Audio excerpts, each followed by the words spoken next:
British GT is ready to go in 2026. It is Darren Leung on pole position, number 91 in the BMW. It's Morgan Tilbrook's McLaren lining up alongside. The lights on the gantry are red. The race director, Peter Daly, gives the signal now to get the race underway. They go storming off down towards Copse Corner for the first time. Good getaway by Darren Leung. He commands the lead as they dive into Copse. Tilbrook goes second, and drama already. Dawson gets involved there with Kevin Say. The reigning champion goes around. The reigning champion is in the gravel. Keep it going, Charles, as he got the momentum to dig himself out the other side as Leung leads. They go up towards Maggots and then Beckett's for the first time. But that is a massive kick in the whatnots already for Charles Dawson.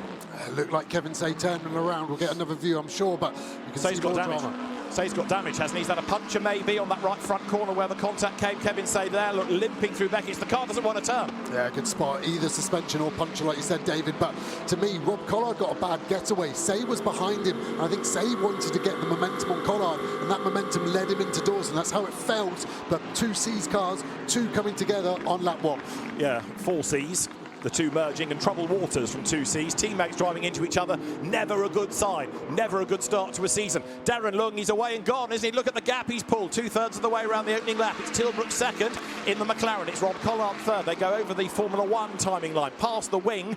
That takes you to the end of the second sector. And now the very fast right of Abbey. Then on towards Farm and up towards Village. But Leung has just rocketed away. Yeah, he was 9/10 clear in qualifying, so maybe this was to be expected. Simon Orange fast. He's in fourth. He started seventh. Andrew Howard Say now he hasn't learned, or has there been another failure? Because that looks like it's at Stowe Corner, and that's going to be a safety car, I think. I think you're right. I just wonder, yeah, like it's been a breakage, damage picked up, and he's turned in, and it's something's given. I don't think a puncture would have put him into the gravel like that. So we'll try and get some replays and piece it together as you look at Mark Warren in the yellow McLaren, Mark Smith in the pink and black car, tucked up behind the Cameron Campbell Ferrari as they go down towards Brooklands, and a bit of hit and shoulder there. Andrew Howard getting involved with Simon Orange. Tilbrook's behind them, so there's been a huge, all three cars have changed position in the last two corners. Make that four, because up the inside as well now goes number 3, Yasser Shaheen. So yeah, you're absolutely right. Morgan Tilbrook's had a moment on the first lap, and Darren Leung is laughing all the way to the bank, isn't he? He's 2.5 seconds clear. Collard is second. Andrew Howard is third. There, look, in the Aston. In fourth place now is Simon Orange. At fifth across the line was Yasser Shaheen. Morgan Tilbrook down to sixth. Lead pack. So as we know, we had that safety car because of Kevin Say. Let's have another look at what happened in the damage. So Kevin Say on the inside locks up, hits his teammate number 1 Charles Dawson. Around he goes. Kevin Say picks up damage. He was slow around the lap, and then at the end of Vale just can't turn the car. He's into the gravel and drives as far off the racetrack as he can. Here, nose to tail, Will Orton and 74, which is Tom Holland behind him. Tom quickest in the GT4 qualifying yesterday, but Will Orton fending him off. Now, had a shuffle here. Look, Andrew Gilbert has dropped to the back of that battle pack for 10th place in number 15. As up the inside goes Mark Warren, elbows out, gets past Duncan Cameron. The McLaren, the yellow and black car, twitches its tail.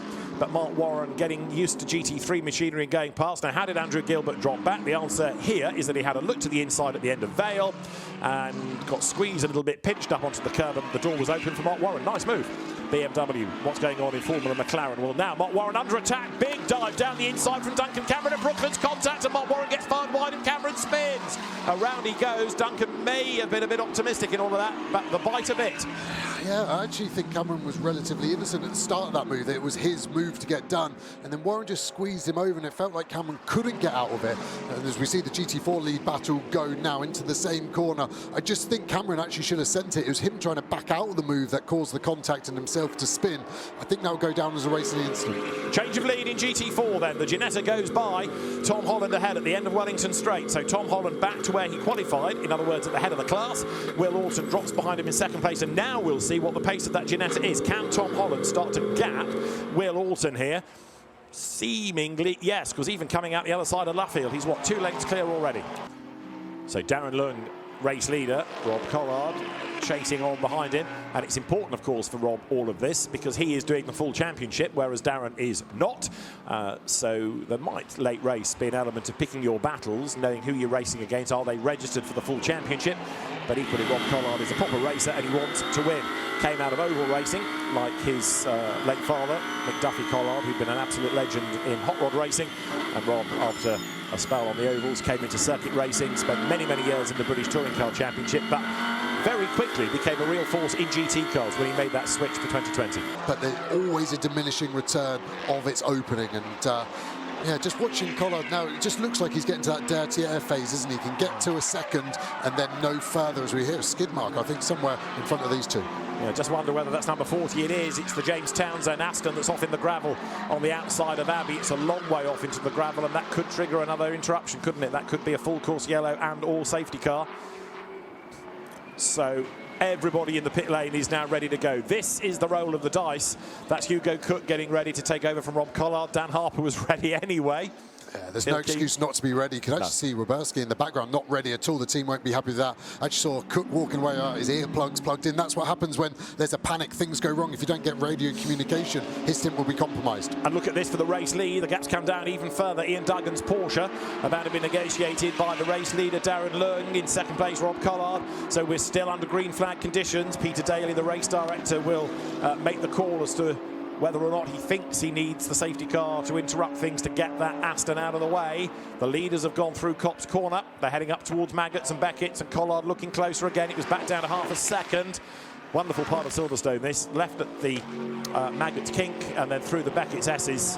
Any car through there is spectacular, GT cars particularly, and it's game on for the race lead. We're on lap 14, but we're rather fearful as the leaders catch the traffic that the safety car could be brewing.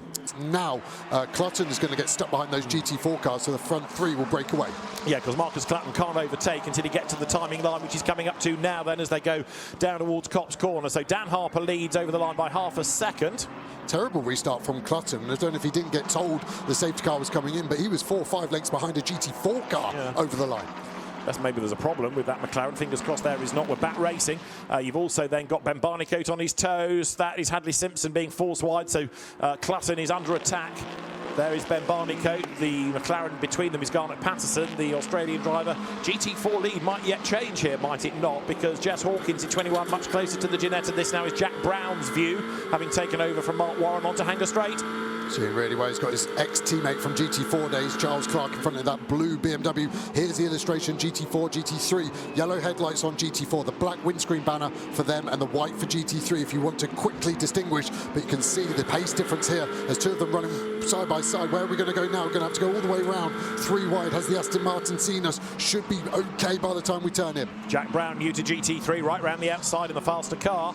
The Optimum McLaren, that's Matt Griffin, 55 Lamborghini, getting himself up the inside to go ahead of Aaron Walker, another of the SRO GT Academy drivers. He goes through on the inside line. Hadley Simpson coming under attack as they're diving up the inside is Jared Waberski. There's enough room. He goes through. Charles Clark's BMW is next up. Then Phil Keen's BMW, and while they go through the GT4 traffic, the lead gap comes right down. Hadley Simpson in 74 being reeled in by Jess Hawkins. Now Jack Brown gets up the inside. Life is hard in GT4 because you're trying to have your own race and get out of the way of the quicker traffic. It's really difficult. You've got to rule with an iron fist, and I'm saying now that Simpson Ginetta in front will block Roverski next time in that 78 Lamborghini. That was not a good move from the 78 Lambo into new turn 1. You can see he's now on the back foot having to defend from Phil Keane. Agreed. It's the first time he's had a full GT3 season. Great to have him here, the Chesterfield driver who came through the single-seater ranks, part of the Racing Steps Foundation, which was designed to help British drivers and give them a proper programme for a given number of years, not just a bit of money for one season, and it really did give Ben a big leg up. He's raced GT4 McLarens in this championship, but not GT3, and he's about to have a go at Marcus Clutton, who doesn't give him a huge amount of room. 2 wheels on the lawn. Ben Barnicoat keeps on coming, and he goes through. That was brave. Yeah, great move. Just about fair from both. Clutton closed the door, but too late to stop the momentum of Barnicoat. Hard to get a run there, so the slipstream, of course, helped, but Barnicoat seemed to just have the pace out of the slower corner before to get the traction done. Let's see what pace he's got now. What's this unlocked for the 77?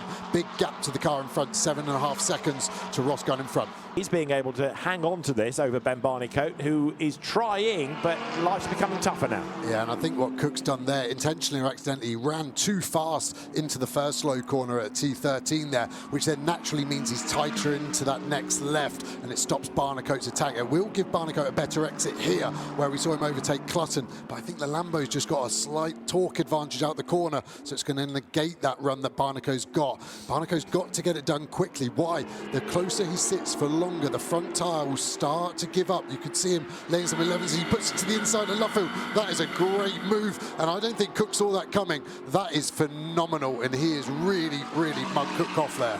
Really nicely done. Ben Barnicoat goes by. So this car rebuilding its race after Morgan Tilbrook lost ground earlier on, down towards Cobbs. So now 7.7 seconds is the gap between Dan Harper and Ben Barnicoat. You've got two absolute stars of GT machinery, first and second, but quite a bit of a gap between them. Don't forget, Ben Barnicoat has the fastest lap of the race to his name. He's absolutely on the limit again as he goes through the Beckett's S's. Aero working overtime to stick the car to the ground. I'm not sure what he had for breakfast or lunch. I'm not sure it's 100% legal because he is fired up, and he will just be able to see Harper there turning in. That's his next target. I think they're going to do another 14 to 15 laps of this stint. What can he do? This will be our first lap in a while where we'll see what his pace is like now versus Harper. And effectively in this lead battle, everybody is equal at the moment because they've all done one of the 3 regulation pit stops. Barnicoat's done another absolute best first sector time. What does that prove? Proves he's flying, and it proves that he can bring down the gap potentially against Dan Harper. They've just put a lap on Joe Wheeler in that rather badly delayed once gravel-bound Aston. But look, Barnicoat has checked out from Hugo Cook in half a lap. Another big battle is on here. Martin Plowman, number 9, versus Josh Buchan in 13, and they're both trying to get past Stephen Lake, who is back into number 69. So there you've got an AM effectively against pros, haven't you? So Stephen's pace not going to match that of Martin Plowman nor Josh Buchan. Josh doing a pretty decent job here because he's new to the car, he's new to Silverstone, he's new to GT racing.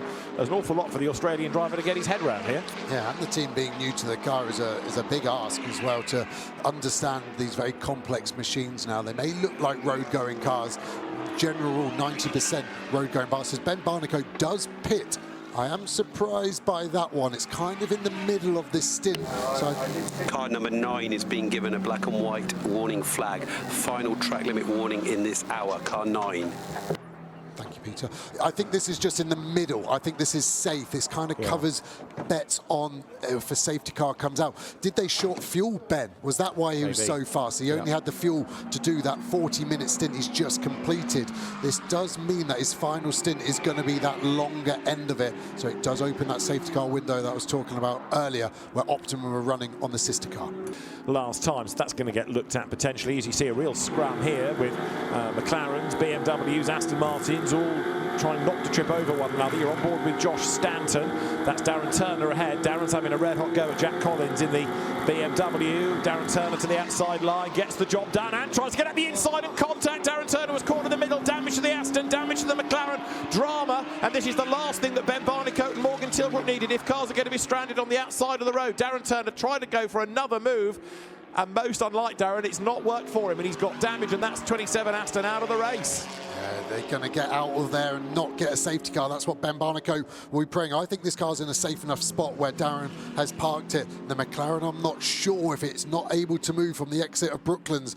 I think this could go full course yellow, and that would kill this car's momentum. It really would, unless they get lucky with how cars box around them and then the safety car lets them go. Let's see when the safety car is called.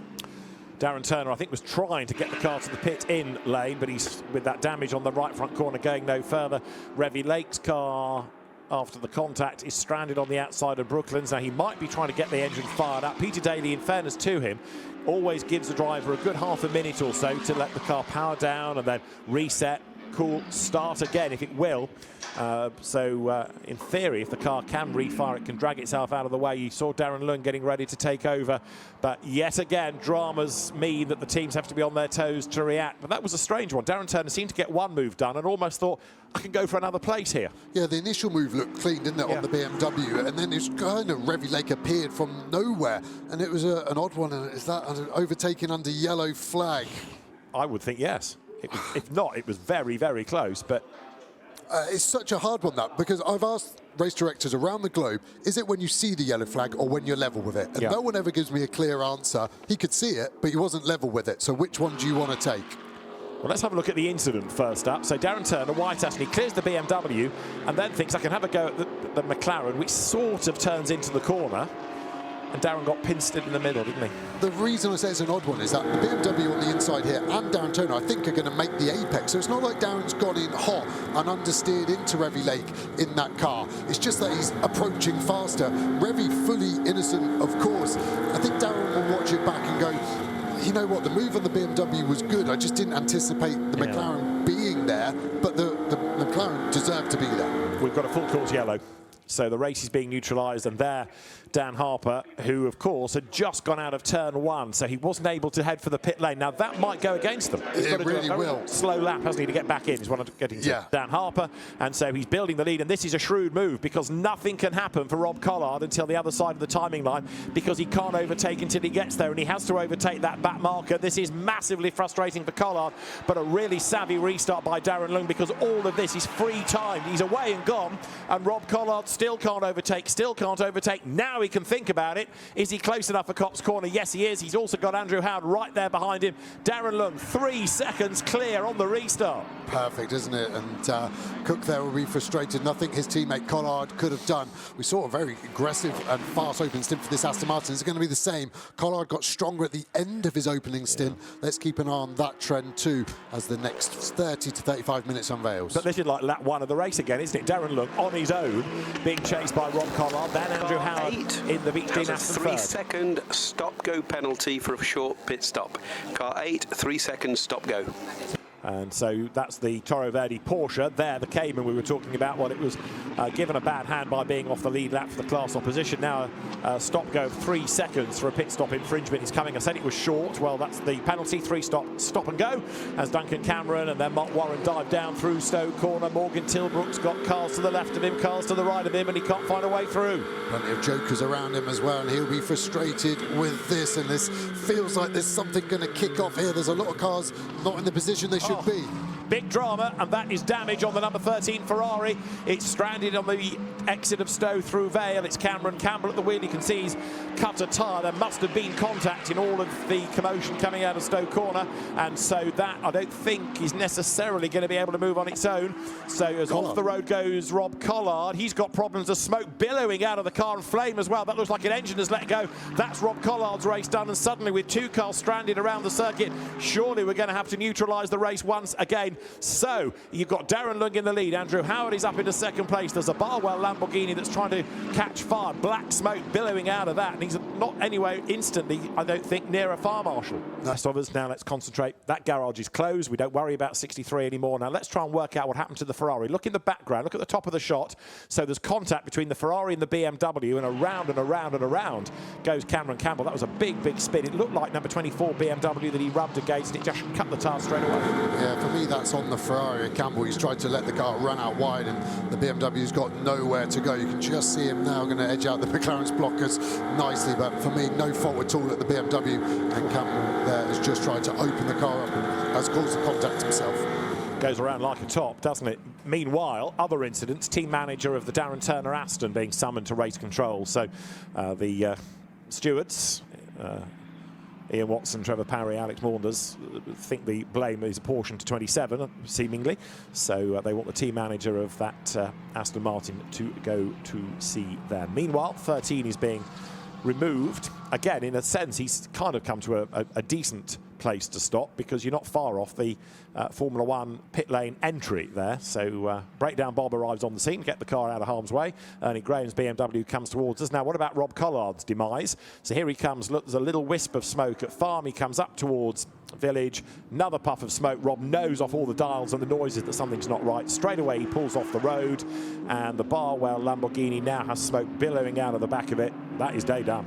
Yeah, interesting. It didn't seem to be dropping any fluids, did it? So it was coming out of the airbox on the top, but something is detonating. Yeah, they've done a good job to get that engine cover off to the side, like I said, just to inspect. Look at the heat haze still coming off that Lamborghini, but marshals have saved a €400,000 asset there. Now through Luffield then to get things back underway with just over 57 minutes on the clock. So at the end of lap 48, Darren Leung will lead them across the line. Then through he comes out of Woodcote Corner, speed building. We're green again at Silverstone, down towards Copse.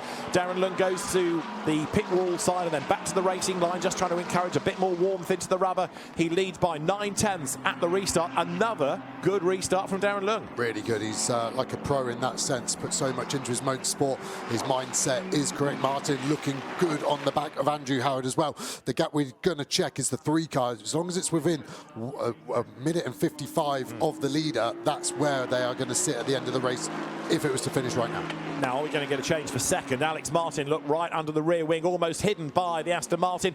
Andrew Howard has to go defensive. Alex Martin can't get the inside line. There's no room. He has to go to the outside line into Stoke corner. Wide in, tight out may be the answer, but then he's got to run it all the way side by side through Vale. Andrew Howard may not have the quicker car, but he knows exactly where to position that Aston Martin. Diving to the inside line, Alex Martin, that's brave on the brakes. Andrew Howard just able to chop across, close the door, lock the door, bolt the door. And then now getting on the exit curb is given the place. I thought it was an amazing cut across the inside by Andrew Howard. And actually Beeson's going to get a run now. You can see Howard on the dust. And I think, unfortunately, Andrew Howard, that's going to be 2 places lost after I thought it was a mega defence into Vale Club. Jonathan Beeson looking really handy, isn't he, in this BMW? Having come from Caymans into Carrera Cup GB, now into British GT. Seems to revel in this car with all the aero and the downforce, and he has been one of the really impressive rookies of the weekend, if not the most impressive. Yeah, I would agree with that. I thought Mark Warren in the McLaren in qualifying probably just edged Beeson, but now Beeson in the race is absolutely on one. And be interesting to see what the pace is like to Martin, who looks strong, doesn't he? Hadn't really seen the stints I thought out of that Barwell Lambo in second place, but now we're getting to the crunch point. It finally seems to be coming alive. And in the meantime, where is number 3 McLaren? Well, it's still chipping its way up through the traffic as you see Morgan Tilbrook have a go against Simon Orange and can't get through. 55 Duncan Cameron at the head of the queue. The Ginetta goes way, way wide out of the way and skips back onto the road right in the way of Morgan Tilbrook, who is therefore impeded by a slightly errant Ginetta. And there, heading out of Stoke corner, is Morgan Tilbrook, the team manager of number 13, which is that Ferrari now heading to the stewards. For car 77, short pit stop. 1 second stop go. A 1 second stop go for there. Number 77, that's it, game over. Ben Barnicoat's emotions after that amazing opening stint. We're never going to take it away from him. Did they have to stop early because he didn't have enough fuel? Now the short pit stop. I'd love to see in at Optimum right now. There's going to be mixed emotions. I am worried about the 3 car. That lockup it had here last lap just shouldn't happen. Are they nursing an ABS issue? Is there going to be something there that Pudson has to worry about as Barnicoat sends another move there? But they're going to have to trundle through pit lane like the WSR GT4 car there. And obviously time loss, massive disadvantage there. They're going to finish well down the order after a promising looking day. Driver coaching coming in from Graham's son-in-law, Johnny Adam, then it's all put together very nicely. They've learned a few lessons about processes and penalties and whatnot, but going strongly. It's been a good day out this for them. Yeah, they've still got to get Pearson in for his final stint, of course, and we're hearing now that the 90 Optimum car is actually getting fault neutral, so the gearbox not being able to find a gear. And we listened in, and there's Griffin, or is it Cameron, sorry, in the car? That, I think, is Duncan Cameron, and this is exactly what Dan Harper needed. That's going to be a safety car, potentially. It's not got all 4 wheels in the gravel, but it's got enough in the gravel that it's not going to go anywhere at Abbey, and this turns things upside down, doesn't it now? Yeah, it really does, and Duncan Cameron has had a big loop there. You can see the marks from the 40 Aston Martin that went off there earlier, so this has been a safety car race, hasn't it? Is this our 4th of the race now? It's come through thick and fast. This is going to bunch people up, but the 3 Optimum is still going to have a lot of track position. They're the biggest losers, but still in a strong place. Yeah, it's going to be a 5th safety car, but I suspect we'll go full course yellow first, because as we've seen, that brings everybody to a safe speed and you can get the incident sorted. Duncan Cameron trying to get out of the gravel, but it's just too far off, and all he's doing is digging himself further in. And I just fear that because it's a long way for the marshals to have to run, even if they were able to push the car out, you're putting them at risk by making them run a long, long way from post to get to the car. So I'm waiting to see Peter Daly put the instruction on the screen, prepare for full course yellow, and there'll be teams then now instantly trying to react to it. That will go badly for the number 3 McLaren. Prepare for full course yellow, it's coming. So the race is going to be neutralised once more then. 44 is the on-the-road leader. They've got a box this time. And we're going to go racing with 7 minutes on the clock then. It's going to be a real dash to the line. Number 3 McLaren storms over the timing line, green flag. We hope this is going to be the last section of the race with no further dramas down towards Copse Corner. So Patterson leads the way. Charles Clark can't get through that traffic. Dan Harper now can. He goes over the line. Colin Turkington's BMW is about to disappear. Dan Harper has got to make up 7 and a bit seconds, and he goes diving down towards Copse Corner. Patterson trying to get away then, and there's another investigation. It's the pit stop involving Jack Brown and Mark Warren's McLaren. We'll worry about that post-race because that car also fell down just before the restart. There's Harper round the outside of 21 Aston Martin, leaving nothing on the table here. Dan Harper, all he can do for 7 minutes and a bit is go absolutely flat out. Damage on the 69 McLaren. Charles Clark getting through the traffic. Patterson getting away up front. It looks like number 3 McLaren is out of the weeds as far as the win is concerned, but for second place it's game on between the BMWs. Harper still charging through traffic. He's making it like a 90s arcade racing game, isn't he? Things flying to his left, right, centre. He's having to get round him. So far this is as good as he could hope, but there's the gap. You can see them both in shot. This is going to be a big ask. It's going to be 4 laps this race, 3 more at the end of this. So Dan Harper absolutely charging on in the red Paradigm BMW. Charles Clark getting through the traffic. Yasser Shaheen thinking, OK, this is looking pretty good now. This is better than we might have feared after that safety car compressed the field. So we need to see what the flying laps are like. Garnet Patterson, of course, also has the beauty, not only Dan Harper, Charles Clark getting through traffic, but he's got nothing ahead of him. He doesn't have to worry about anybody at all. He just drives the car, clear road ahead. There's Ross Gunn also now, number 7. That dropped back early on, and he's being desperate. So also is Martin Plowman, and being roughed up a little bit is Tom Bradshaw's Porsche. Barnicoat trying to go round the outside. I think Plowman there was at fault for the contact of the GT4, and it looks like Barnicoat's got the job done. Now he's after Ross Gunn in that Aston, held up by the Artura GT4 of Optimum as well. This could be fun for Barnicoat. Indeed it could, as they dive down towards Brooklands. Dan Harper drives over the curb on the inside of the corner. That's Ross Gunn dive bombing the Ginetta number 74 that is still the leading shown a black GT4. and white flag. Driving standards, please respect cars. Car 9, black and white, driving standards. That's Martin Plowman, who a moment ago some sage suggested might have been at fault for contact. Oh, I'm amazed with Peter Daly twice, one agreeing with me and one issuing it within 20 seconds. So good job again by Peter Daly, our race director. As the race leaders go through onto lap number 69, there is the second place car, and Charles Clark losing time behind the McLaren is way over the curve. Dan Harper absolutely flying. He's still 7 seconds away, but he's getting through the back markers. So just 3 minutes on the clock. There's your GT4 battle down towards Brooklyn. So that has been a really close fight all race. And you've got the 3 of them together. Josh Stanton here in 3rd on the back of Jessica Hawkins, who in turn is all over the back of the Ginetta with now at the wheel of it Hadley Simpson. Yeah, the 97 Aston at the front here isn't part of the battle. No. You can see now on the timing tower, that's 6th, that's the lap down, that's the car we think should have taken the wave round, but it's not. So all eyes on the Ginetta, to the green Aston Martin, to the yellow McLaren, to the red BMW, then to Turkington. This is a great battle. Lead gap over the timing line last lap was 2.8 seconds. 2 minutes and change on the clock. A flying lap is just a smidge under 2 minutes, as there's the lead car. Down Vale comes Garnet Patterson, and Charles Clark in the first sector of the lap was quicker, but only by fractions. Dan Harper ain't going to get there in time, but it's been a valiant effort. Had he had a little bit more time, had there been fewer cars between them, maybe. But motorsport is full of ifs and whats and could have beens, isn't it? And right now, clever strategy is heading the way, seemingly a win of Garnet Patterson and Yasser Shaheen. There he is, that's Yasser Shaheen. Welcome to Silverstone, welcome to British GT.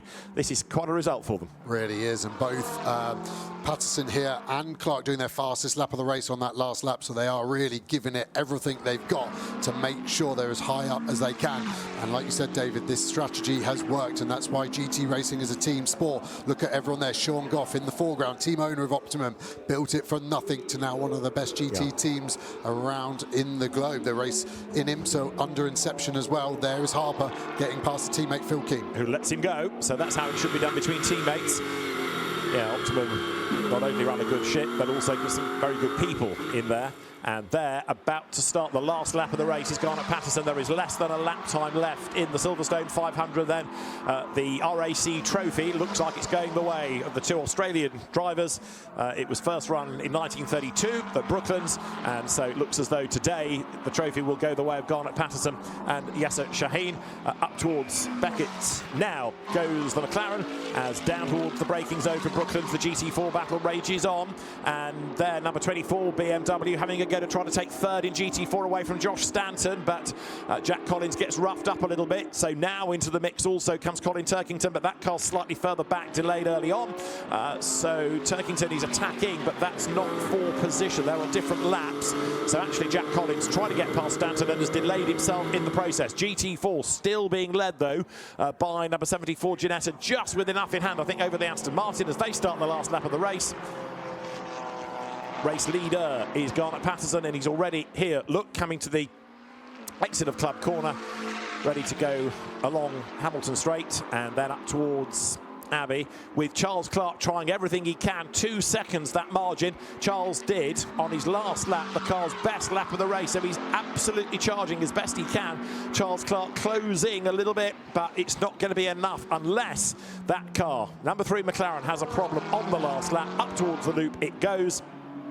Garnet Patterson and Yasser Shaheen for Optimum doing a superb job. They started 9th on the grid, and clever strategy has played into their hands, and a race win beckons. Even though that BMW behind is closing a fraction, it ain't going to be there in time. And Dan Harper in the background getting closer still. He's going to run out of time as well.